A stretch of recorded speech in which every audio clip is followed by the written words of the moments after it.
ನಿನ್ನೆ ರಾಜ್ಯಸಭೆ ಚುನಾವಣೆ ನಡೆಯಿತು. ಕಾಂಗ್ರೆಸ್ ಅಭ್ಯರ್ಥಿ ಗೆಲುವಿನ ಸಂಭ್ರಮಾಚರಣೆಯನ್ನ ಮಾಡ್ತಾ ಇದ್ರು. ಆ ಸಂಭ್ರಮಾಚರಣೆಯ ವೇಳೆ ಪಾಕ್ ಪರ ಘೋಷಣೆ ಕೂಗಿದ್ದಾರೆ ಅನ್ನೋ ಆರೋಪ.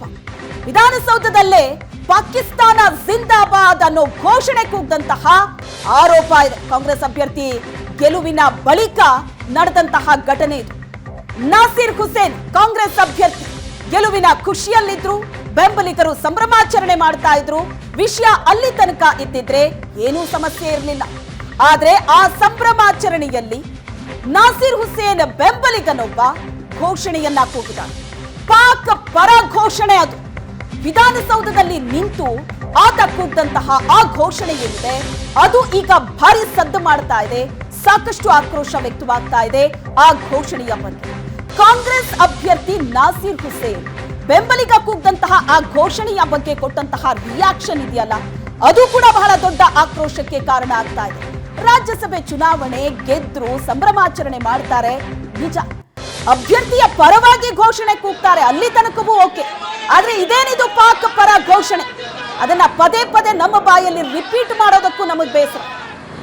ನೋಡಿ ಆತ ಏನಂತ ಕೂಗಿದಾನೆ ಅಂತ ಸರಿಯಾಗಿ ಕೇಳಿಸ್ಕೊಳ್ಳಿ. ಯಾಕಂದ್ರೆ ಕಾಂಗ್ರೆಸ್ ಹೇಳ್ತಾ ಇರೋದು, ಕೆಲವು ನಾಯಕರು ಹೇಳ್ತಾ ಇರೋದು ಅಂತಹ ಘೋಷಣೆ ಬರಲೇ ಇಲ್ಲ ಅಂತ. ಹಾಗಾದ್ರೆ ಈ ವಿಡಿಯೋವನ್ನ ಒಂದ್ಸಲ ಗಮನ ಕೊಟ್ಟು ಕೇಳಿಸ್ಕೊಳ್ಳಿ.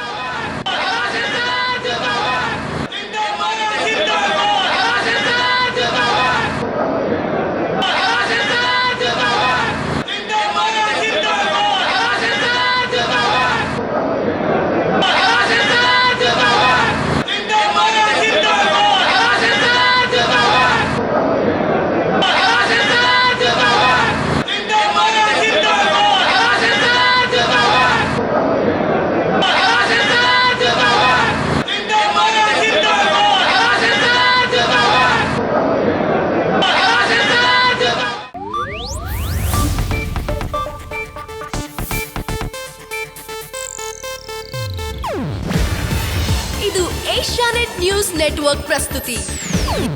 ನೀವು ನೋಡ್ತಿದ್ದೀರಾ ಏಷ್ಯಾನೆಟ್ ಸುವರ್ಣ ನ್ಯೂಸ್.